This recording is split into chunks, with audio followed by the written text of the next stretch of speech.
Hello, everyone, and welcome to Petite to Queen's Claim Your Career Crown podcast. I'm your host, Lynn, and today I'm joined by our special guest, Rachelle Babler.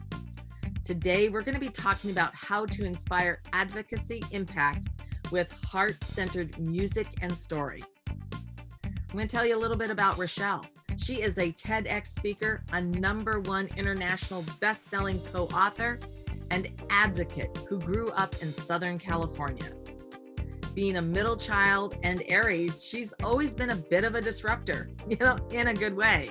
And she's an explorer, a traveler, musician, and creative soul. Rachelle has had an eclectic background of careers: paramedic turned forensic analyst turned entrepreneur.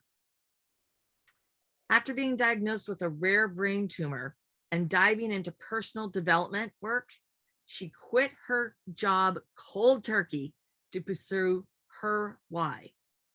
Through meditation and listening to her intuition, Rachelle discovered what that was during the global pandemic. She is a storytelling strategist supporting clients who want to amplify her voice, message, and brand through various media platforms such as the TEDx stage and through music. Rachelle loves supporting clients who want to create human impact, create movements, and advocate for a cause by sharing their most powerful gifts, their stories. She is grateful to have taken this leap to create a purpose-driven business and to show her 2 children, Austin and Cameron, shout out there, that it's never too late to pursue your dreams. What an inspiring story, Rachelle. Thank you so much for joining us today. I'm thrilled to have you here. Thank you so much for having me, Lynn. I'm so excited to be here. Well, and this is going to be such a terrific discussion. And for those of you who are joining us for that very first time, don't miss out on a single episode by subscribing to Claim Your Career Crown wherever you get your podcasts. And while you're there, if you love what you're doing and you love these shows, please take that extra moment to give us a 5-star review. We would very much appreciate it. Heart. So Rachelle, we sort of went into some background about what inspired you, certainly the journey that you went on with the health crisis, and then, finding that center in yourself of the business that you wanted to create. But can you give us some more background on how that journey progressed and how you sort of discovered what was your why? Yeah, so like you mentioned, I got diagnosed in 2008 with a rare brain tumor, and that was really when, everything just came to a halt. I had a 10-week-old newborn. I had an 18-month-old son, and it really scared me. And I, went down the dark rabbit hole of like my children not knowing their mother, and it was a really dark and heavy time for me. And it was during that time that I would have done anything you told me to get rid of that brain tumor. So if you said go outside and eat dirt, I would eat dirt. Like I would do anything to make it go away. And so I started visualizations, I started meditation, I started just really doing things that I'd never done before, which really opened up my heart and my mind to the power that we have, and how we can take charge of things in our life and our health and everything. And during that time when it was a year-long journey that I had gone through advocating for myself. My brain tumor was rare. I ended up going to Stanford to get, consulting opinions up there with top doctors. And then my insurance company denied my treatment. So I had to advocate, and try to get the treatment that I wanted. And I ended up winning that, and I got it. And, and then after everything kind of settled from that, my intuition, meditation is so powerful and strong. It really like strengthens that voice inside of you that we tend to doubt. How many times have people said, I should have listened to my gut, and they didn't listen to it? Well, you meditate, that voice is going to get so strong and loud, you will never doubt it. And that's really what happens. So fast forward, in 2017 was when my internal voice just got really loud and was like, it's time for you to do something else. And I was flying back from a forensic board meeting and on the plane, and I came back, gave my 2 weeks notice, and I quit my job cold turkey. And I remember everybody was telling me I was like having a midlife crisis and like, losing my marbles, and I knew it was my midlife awakening. I knew within my entire body, I could feel it that this was the right thing to do. And I didn't know what that next chapter would be, but I was determined to figure it out and figure out why I was put on this earth and what was my purpose and what was I supposed to do to help others and help create human impact. Oh, that's fantastic. I mean, what an inspiring story, and to take that leap of faith against the naysayers for the midlife reawakening. I love that. I love that. So I'm just sort of curious about, as you formed your business and you've put this together and really creating this advocacy, through music and also how you help your clients. Do you have a process that you follow? How do you make these connections? How do you put this together? Yeah, so the process I follow really is kind of like I do for my TEDx ideation sessions with clients. We really dive into their stories. Like, what's your background? Where are you from your childhood to now? How do we come up with the idea for the TEDx stage through the through line of your stories? And so it's kind of similar to that with advocating through music. It's really going into your stories and then what is your main focus of advocating for? Like, what is your messaging? What do you want to bring awareness to? What do you want to share with others that's going to help others? Whether it's a health journey or something else, like what can you bring awareness to and create, impact in that way? And unfortunately, my how this all unraveled was through the loss of my sister. She passed away when she was 48 years old from colon cancer.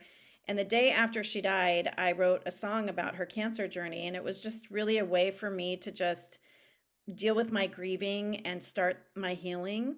And because I was completely shattered, she was one of my best friends and she was so young. And I saw her battle that journey, the cancer for 2.5 years. It was really painful. And I wrote that song in the hopes of my guitar instructor and I wanted to just write it, share her story, but raise some money for colon cancer in San Diego and donate it and on behalf of her.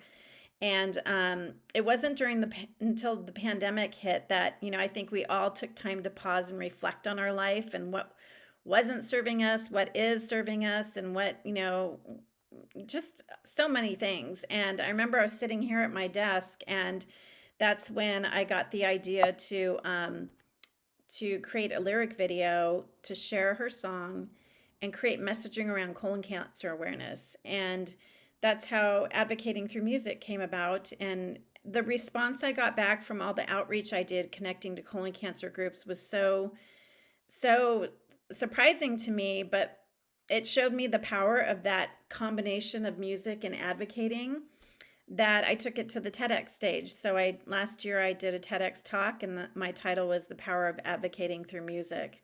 So I'm working with some beta clients right now, and just the response and like seeing how things work and evolve, and their reaction to it, and how it's impacted them, has been really, really amazing.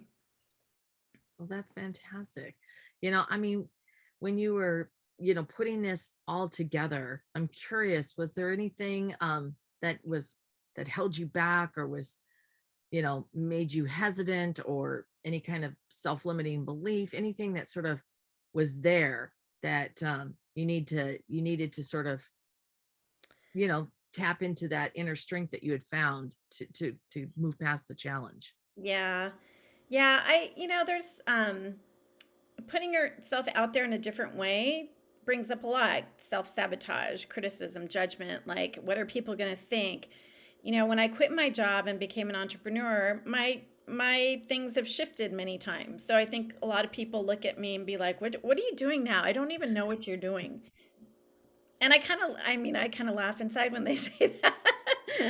And I think it's, finding my way, and I feel like I've found that why now, and that's really what our whole goal is, right? I would hope for anybody in life is that they find their why and they find what they're truly meant to do. They're God-given gifts that they can share with the world. So yeah, there was some hesitation with reaching out to these colon cancer groups cold turkey. Like, they didn't know me. How are they going to connect to me? But I think that when you have a passion about something, and I remember, being diagnosed, you certainly, when you're faced with your own mortality, things change, your perspective changes, and you realize time is short and it's time to do things. And I even have a reminder in my phone every day that tells me, if this was your last week, what would you do that you haven't done yet? And so it's really thinking about, like, what is it that you have that you can share with others to help create a human impact? And if it only affected one person, if your story or message, whatever it is that you're doing with your work, if you could help one person and completely shift their life, would you take that leap to, like, get on a stage and be on a podcast and do those things? Yeah, you would. You totally would, because that's what we're meant to do. So, yeah, there were some things that held back, and I think what really helped me, and this has been kind of ingrained in me doing my personal development work, is going back to your why. My why is to help others share their stories through the stage or music, so that they can heal and unite the human collective. And when I go back to my why, it always gets me centered again, and then helps me to take that next step. Yeah. Oh, I mean, that's beautiful. And that makes a lot of sense, because then it's, you're, refocusing your energy and giving yourself that additional energy boost, and reconnecting with the passion. So, when you're working with others and they're trying to tap into that, um, are there similar things that are holding them back? Are they different? What do you find? I think with a lot of clients that I work with, it's time. They're working and they're juggling so many things, and they don't have the time to kind of figure it out. Like, what is their message? Like, what are their topics for a podcast, or what is their message for the TEDx stage? And so, you need help with that. And I remember when I quit my job, I hired a coach to help me because I didn't know what I was doing. So I had somebody help me figure it out. So I think part of it is time and just getting a clarity. I see a lot of clients who just don't have the clarity on really, like, what their why is. Like, they're doing things, but it's almost like niching it down even more to really get that sweet, spot of what it is that you're doing to help others, to make you maybe stand out just a little bit more than other people that might be in the same type of field as you. So I think the clarity, the time, and the confidence too. And I was listening to your podcast with Gene, and he said something about, he tells his clients to speak as often as they can, and I say that too. Anytime you get a chance, speak. Not only does it increase your confidence, but you will find your messaging. You will find your why by doing that. So talk as much as you can, even if it's to your family and friends. Just start talking about, like, what it is that you do and love to do.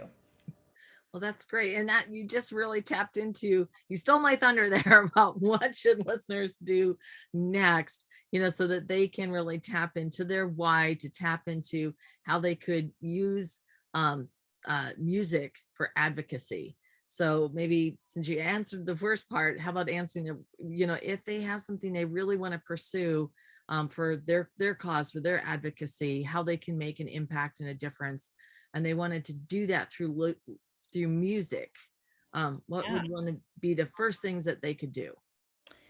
So, music is really interesting because I'm learning more about music. When you listen to music, you use both sides of your brain. And there's nothing else out there that we do that does that. And so when you put your story, and I mean, think about a song that makes you happy, or think about a song that makes you cry, like, right away. There's something around the words, the lyrics, the melody that really connect us. And music is a very uniting thing. Like, if you go to concerts, everybody's gathered for music, right? It doesn't matter what race, gender, anything that your beliefs or anything like that, we're all there for the common good of music. And so putting your story into a song, and what I found for my sister was that it really connected people to what happened to her. And my goal with that was to really connect people to it so that they would get screened, Yeah. because a lot of people skip their colonoscopies. And she was so young, and those screenings will save your life. And so the messaging around it and everything just really created that, the combination of the two really created that impact. So, yeah, I mean, I think stories are powerful. Some people think that they shouldn't maybe share their story like it's already been said and done, like on particular topics, but it hasn't by you. Your Yeah. experiences are different than anybody else's. So don't be afraid to hold back. There's somebody else that's experiencing maybe some things that you've had, and you sharing that, your story gives them permission to do theirs, share theirs as well. Yeah. Oh, that's beautiful. That's beautiful, Michelle.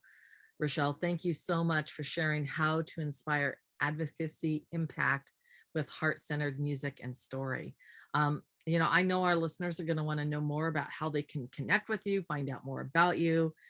So where should they go? Yeah, they can go to my website, which is RachelleBabler.com.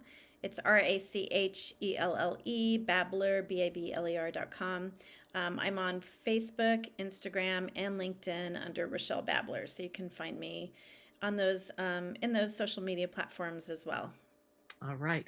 And we'll be sure to include all those links below, including the incredible music video that Rochelle did for her sister, beloved sister. So that's going to be below. So it's all one click away. So you can have that experience and see how you can use music um, and for that cause and for the impact. So thank you so much, Rochelle, for sharing that with our audience. I really appreciate it. And Thank for you. everyone who tuned in, thank you so much for being here. I really appreciate when you how you show up for us every week. Thank you so much. And if you'd have an idea or a comment, you can leave it down below. We do love hearing from you. If you have a specific question or would like to suggest a topic for discussion, you can email us at join the conversation at petitequeen.com. And of course, to stay current on all of our insightful advice, our breakthrough advantages, these incredible episodes like the one today with Rochelle, please sign up for our weekly wisdoms newsletter at petitequeen.com, and you won't miss a single episode. I want to thank everyone who tuned in and listened. And Rochelle, thank you so much for sharing, yourself, your story, and your video, your special, heartfelt video for your sister, and for the cause of colon cancer. Thank you so much for having me, Lynn. I appreciate it.